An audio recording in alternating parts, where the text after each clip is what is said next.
There we go. Hey, welcome back to another episode of Dialogues About Death with Chris Miller. How you doing, Chris? Good morning, everybody. Good morning, Mary. Good morning. Well, today Doing is amazing. episode 8. I can't believe we're already at episode 8. It's been time flies when you're having fun. Absolutely. And we always say that Thomas Miller Mortuary puts the fun in funerals. So We try. that's right. That's right. So Absolutely. We try. So today we're talking about funeral customs. And so I'm Yes. going to be asking you, Chris, some specifics about some, but you might be aware of some that I'm not aware of. So if Sure. anyone is watching this right now and you are interested or think maybe somebody in your community is interested, we'd love for you to share it amongst your community. Or if you have any questions, you won't be coming on screen, so it's safe to ask questions in the comments. So make sure you do that. And Chris loves Yeah. to answer questions on the fly, right, Chris? Sure. Absolutely. I'm ready. That's awesome. Well, I think I just want to commend you, Chris. The show has really, people have been reaching out privately saying, wow, I thought this would be really weird, but it's actually really like comforting to know like I can ask questions and get real answers and it's nothing to be afraid of. It's just, Yeah. you know. So, what have you found? Have you heard any feedback about the show Same, so far? same thing with I'm involved in the community. I'm out and about all the time, going to events, and I've had people come up to me and say, "Wow, they may have not have logged in live, but they've logged in and seen my show afterwards." And they're like, "Wow, that's been really interesting." And they're like, "I didn't know about that." So I'm hopefully just giving everybody a little its and bits of information out there to hopefully put their mind at ease when it comes to funeral service and death. So I'm always, like I said, interested in questions. Put them in the chat, email me or text me directly, and then Mary and I will put them all together and we'll address them. If not currently, we will in the coming weeks. I love it. Also, good morning, Sissy. Thanks for coming on live. We Good love when we morning. have people on live. That's awesome. Good morning. Good morning. Okay, so again, today we're talking about different customs, and these are Yeah. customs in um, religious customs, Yes. different cultures, and also different countries. So let's start out with let's talk about some religious customs, shall we? Sure. So, Chris, if you could share, I'm going to go off screen so you can answer this question. Share some Sure. various different religious customs that you regularly serve in our community, because I know there's a Sure. variety of them. So maybe start Yeah. off with the one that you do more often, and then Sure. just go to some more, some others, if I Absolutely. could speak. Sure. No problem. Yeah, we're in I live here in Corona, California, which is in the Southern California area, and we're really fortunate that we're a real melting pot of culture and community here in our area. And especially over the last 5 or 10 years, we've had a diversity of religious customs and cultures move into our hometown, which we have had an honor and privilege of serving. Primarily through the years, Corona has been highly a Hispanic community, and we've served a lot of Catholic families. And so we've always had the Catholic traditions of having like rosaries in the evening, having a viewing or visitation, and then we go to their church and have a mass the following day, followed by burial. But as times have changed, cremation has come about. So we're still doing those same types of services for our Hispanic families, where we'll still do a wake or an evening rosary or vigil service, followed by a mass the next day. But instead of going to the cemetery, we might go to the crematory and have a cremation, where then the family will then bury their ashes later on. So that's kind of one part that we've served for years. Another another part of religious customs that we serve here in our area are the Mormon or LDS faith, and they have a lot of traditions in their religious customs too, where when their families come in, they take care of a dressing. They have a ceremonial dressings that they do for their loved ones prior to their ceremonies. And so the men will come in and do a dressing for the men, the ladies will come in and do a dressing for the ladies in their temple garments. And then they would, at the time of the day of the service, we'll have a little viewing or visitation an hour prior to their ceremony, and that is called it's just a little viewing, and it's in their Relief Society room, which is a little side room off to their chapel. And so that's where the family and friends can gather and meet with the family, have some time for closure, and then we'll move their loved one into the chapel and then have a ceremony there. So those are two predominant types of religious customs and cultures that we serve here in the community. But what's been really unique lately over the last 5 years or so, since we put our own crematory in, we've been serving a lot of Buddhist and Hindu families. And they have a lot of cultural things that they believe in their religion for their loved one to move on to the next after death. And so when we do services for them, they have a lot of symbolic messages that they bring with foods and symbols that they bring in, and they'll set those types of services up in our chapel. And their services will run maybe a couple hours prior to the finality of it, where we then will take their loved one, and then we'll have a little procession across our parking lot to our crematory. Then they will have a cremation ceremony at our crematory to have the finality of that service for them. But prior to that, they have in their culture they give homage to food, clothing, money, and those types of things when it comes to the Buddhist and Hindu services. And it's very interesting, and it's been a learning experience for me and our staff too, as we get these new religious cultures and customs coming into our community, and we learn from them and they learn from us, and some of them also starting to, you can say, Americanize a little bit. So they still bring a lot of their traditions from their countries here to America, but then they're having to make modifications on how they do things here in America also. So they're starting to do a little hybrid of their own religious customs, and it's been really fascinating. It's a great learning experience, and I find it quite fascinating, really. That's awesome. It is very interesting. I've been to your chapel when after one of those ceremonies, and they have beautiful dragon fruit and so colorful, and the beautiful flowers, and it's just such an honor to see their, you helping them satisfy their customs Yeah. to for the religion, because it's I think that's very respectful of you and your team. It is. There's some funeral homes that aren't set up for that kind of thing. We're fortunate that our chapel's large enough that we can serve a large group of people. Our staff is very accommodating to their needs, and we're very respectful of these religious customs because, you know, they brought them from their country, but here we're bringing them here.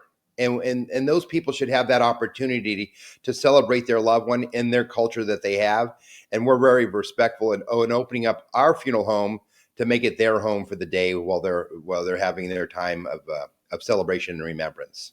That's awesome. That's awesome. And I Yeah. know that you also, as you mentioned, since you have the crematory on site, what is the we're going to move over to cultures, and I'll ask you the Okay. question and I'll go off again. But you mentioned to me once that there's some cultures that they have a very special ritual um, in regards to the crematorium, where they Yeah. gather inside. And so go through that a little bit more, and maybe the difference of different cultures of some people who don't want to be cremated, and if Sure. that has changed and things like that. So go ahead. We're talking about various cultures as well. Sure. So when we're dealing with families that incorporate cremation into their funeral ceremony, what's been very fascinating is we start off at our funeral home where they have the predominant part of their funeral ceremony, and they have people speaking, and they might have their monks or religious leaders talking and having their prayers, and again they pay homage to those types of things, and then they get all of the family and the guests that are involved in the ceremony itself. So a lot of the times they will ask the people to come forward and put a flower in the casket, or put a piece of remembrance in the casket to that loved one is coming forward. So that everybody is standing up and getting around, and everybody is moving around in the chapel. Then they get seated. Then at the end of the ceremony, what they do is they will have everybody leave the chapel and they line up outside the building, and we'll have the immediate family as act as pallbearers, and then they'll take the casket and they'll roll it out outside of the funeral home, and then they have all the pallbearers and the immediate family hold on to the casket, and we roll it, and everybody follows in a walking ceremony over to the crematory. And it's quite beautiful, really. And sometimes they're throwing flower petals on the ground as we're walking to the crematory. And as we go in and we arrive into the crematory, We allow the immediate family to join in the room where the retort is, where the machine is, where the cremation takes place. And then typically it's always like the oldest family member, or maybe the patriarch, it could be the oldest son or the oldest daughter, is the one that what they do is they kind of ignite the ignition flame for the cremation. So once they have their final prayers there in the crematory, and they do a couple other little incense ceremonies and flower ceremonies, they will go ahead and we will insert the casket into the retort, into the crematory. And then once the chamber door is shut, that person that is the responsible family member, the elder of the group, we will allow them to push the button to start the ignition. And for them, it's very emotional, and sometimes there's two or three people coming together to push the button, and everybody, all the families there is watching. And what we've done at our crematory, we've set it up so we have some closed circuit televisions in there, so then people could be outside we have a little chapel just outside the main room at the crematory, so we have more of the family and guests watching the whole ceremony take place, so they could all feel like they're a part of it. And I think that's what makes us different and unique compared to a lot of other funeral homes. A lot of other funeral homes don't have their own crematory, and then they have to go to a third party crematory, and some of those places are very limited on what they can do to help those families celebrate that part of their culture. And we totally embrace it, and we allow families to come into the crematory and participate in that end of the ritual, which I think has really put our funeral home um, on the map in regards to a complete funeral service for cremation for families that really embrace that type of ceremony. And it's just been a wonderful thing. They come up to us at the end, and they can't thank us enough for allowing them to participate and be involved and just be right there for their closure, which is a different type of closure than our traditional families being in a cemetery, watching a casket being buried into the ground. It's the same type of closure. And they just come up to us, and they're just so grateful that we give them that opportunity. And it makes me and my staff feel good that we can accommodate families like that. I love that. That is really neat Yeah. because you're right. I think that sometimes, especially, and I hate to say this, kids these days, there seems to be a trend, and you're, reading about, culture in America, that a lot of Yeah. kids are thinking, oh, I don't have to go to a funeral. I don't need that. Like, and I think that I know I was raised as a child, like you go when you're, know and love someone, if they pass away, you go because you're celebrating the life and the Yeah. family. Like it's part of, Yeah. so weddings and funerals, beginnings and ends, like you go to That's those right. things, and you support the ones that are left because you are honoring the life of the Yeah. person. And you mentioned a little bit about closure. Um, like share again. You've shared this before, but share again, like why closure is so important and why people like really need that. Sure. You know, so many people don't want to do funerals, unfortunately. They don't have the time for funerals. And they're like, and most of the time they'll say, "Oh, my mom and dad just cremate me, just bury me. Don't have a big to gathering, and don't have a big to do. I'm gone. It's not about me." And it is about them. It is about your mom or dad or your family member. And it's important to get family and friends in the community together to remember, because that's part of the grief. And its closure is so important. And so many people in our society today don't want to come forward and have closure. And by bringing people together, that helps you get through your grief. And we all have to go through it at some point in our life. And bringing the people together and showing them the culture that you have, that some of the religious things that you have, it's important. It brings our world together when we can share those types of things and appreciate those things. And when you could be there, maybe you have no clue of how that religion works or that culture works, but you're a friend of the families. Show up in respect, understand what they have, and I think it'll bring this world together in peace and harmony by understanding everybody and appreciating. You may not be that religion, but it's not to say you can't respect and understand and be there for them. And they will also appreciate that from you by being there for them at their time that they've lost their loved one. And it's just an important thing. And by you being present, not even having to say a word, but just being there for them will mean a lot. And that will help them with their closure by the support you're giving them. I love that. Very well described. I love that. And it's so true. And it's not as scary as you think. Like when you sometimes you think, oh, No. I don't want to go because I don't want to deal with it, whatever. It's not. It's just like having a family party because, and it's just Yeah. that you're celebrating the end of a life versus like a birthday, you know. That's And I right. think That's also right. something that we don't talk about very much is like after the fact, like I still remember the people who came to my mother's funeral. I still remember, and then a Hmm. few friends actually came to the, burial. She was buried at the National Cemetery, and, it meant so bless you. It meant so much. Thank you. Bless you, yes. Oh my goodness. Well, on that note, you have a friend asking what you're drinking this early. What am I drinking? Hot tea this morning. Hot tea. Got a little sore throat, I'm so this drinking show hot is gonna tea. be My a little throat's a little. Excuse bless me. you. So this show Thank is you. gonna be a little shorter today because Chris is struggling with his throat. But thank you I for am. asking, Chris. He's got water and he's got tea. Yes. Thank you. Also, good morning, Keisha, and Kathy is also joining us. Good Thank you morning. guys so much. Good morning. So, the last topic that we have today is we are going through the three C's today: customs, cultures, and countries. Yes. So, um, I know that you um, obviously are here in California in the United States, but sometimes Yes. people from other countries have different customs. But also, you Yes. were telling me about, and so maybe you can explain this if someone passes away in a different country, what you guys do. Like, how do you make it easy for families to get their loved one back here and vice versa? If someone is Sure. passed away here, how you help get them to other countries. So I think that would be really cool to talk about kind of those three subjects regarding countries. Sure. Sure.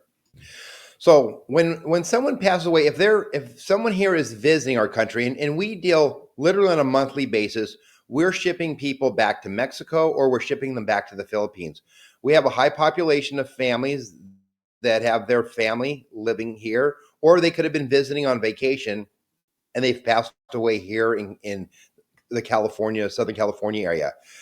So what we need to do is when the family comes in, we'll assist them in getting their loved one back to their hometown of the country that they lived in.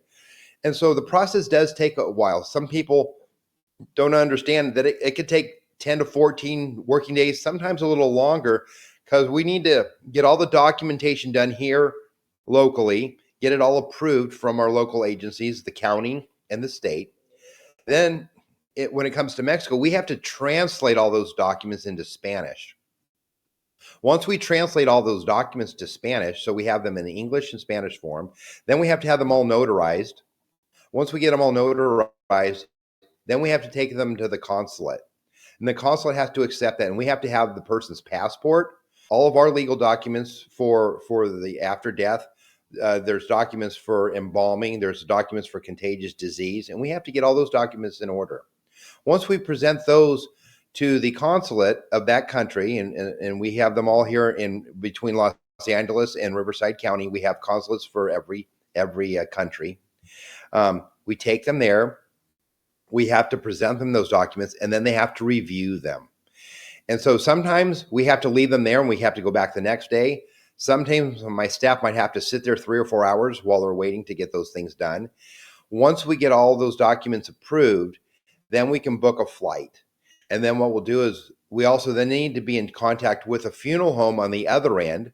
So then we have to call internationally and talk to a funeral home either in Mexico or the Philippines or the Middle East or wherever we're going to let them know and give them all the flight information. And then we'll send them via email or fax. We will send them all of those documents so they have a copy of it on that end. Then we have to make all the documents in triplicate because we have to keep a copy. There has to be a copy for the airlines and a copy to be given to them originally once they arrive there at that end of the country. So there's quite of a process through that. And so we let the families know up front. Sometimes they'll want to have services and ceremonies here, which they can do. within that week or two while we're getting all this done. And then once we get all the flight information documentation ready, then we can go ahead and proceed and get the body prepared, which we would normally prepare if they were having a service here. But then every state or country has also their own shipping restrictions and guidelines. So it might have to be a certain type of a casket, a certain size casket.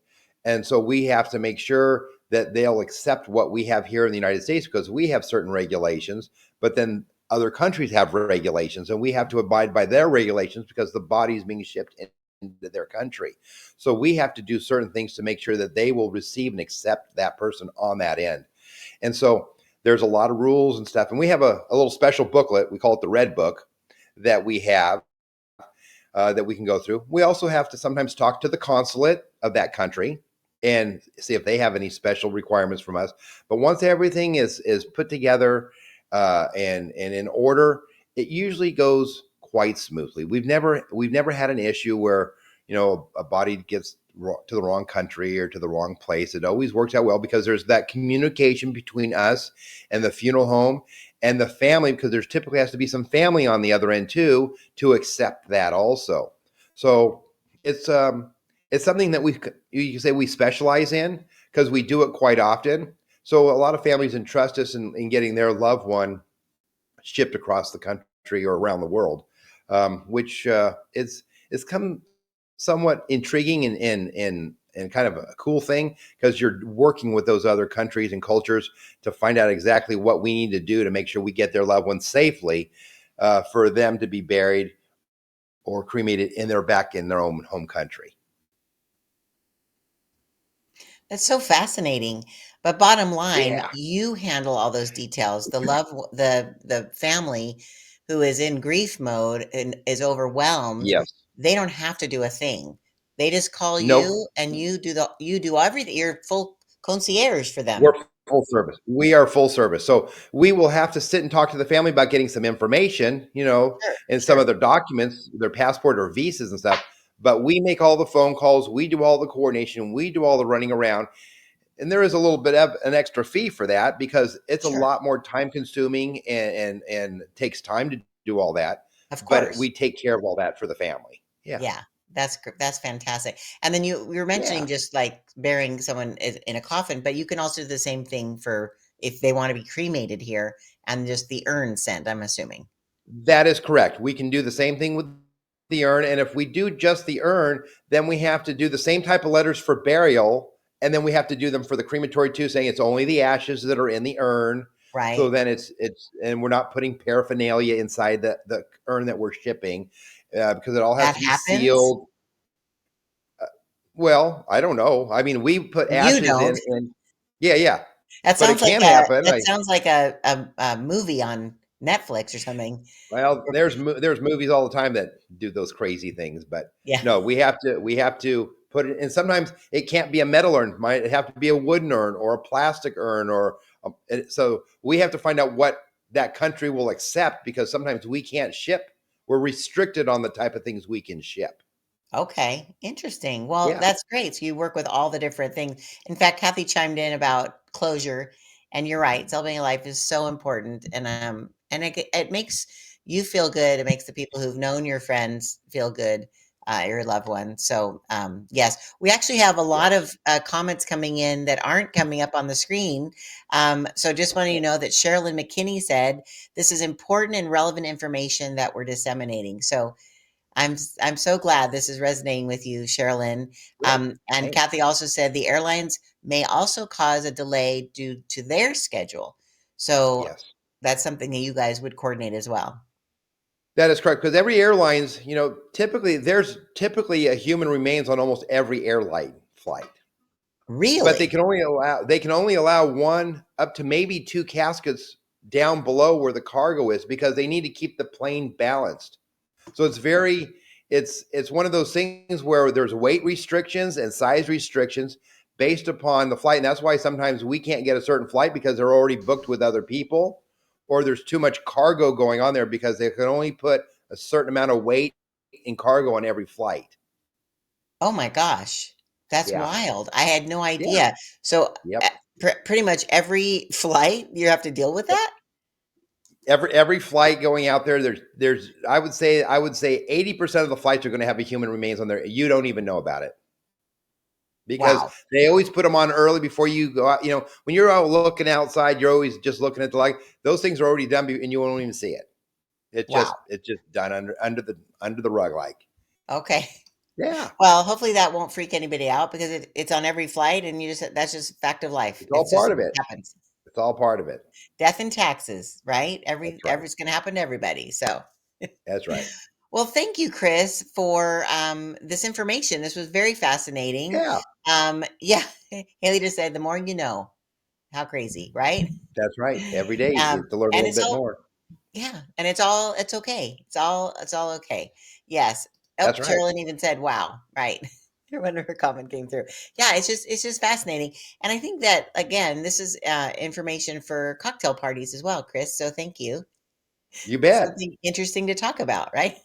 I've had a lot of friends lately talking to me personally saying, "Yeah, people have seen your show and they've started talking about more interesting subjects at when they're around, just having a good time." I'm like, "Well, that's good. It's Yeah. better to talk about this stuff now and know where you're at and get the answers." And I've had some friends call me up and say, "Chris, is this really true? Somebody was telling me that." I'm like, "No, that's not true. Oh, let's talk about that, and we'll end the show with this. So you had Okay. said that so at some party, someone was sharing a story that they heard, which is complete false. And so, would you address that? So, someone attended a funeral and saw the So coffin half shut, which you usually cover the legs. What was yeah, the typically. comment?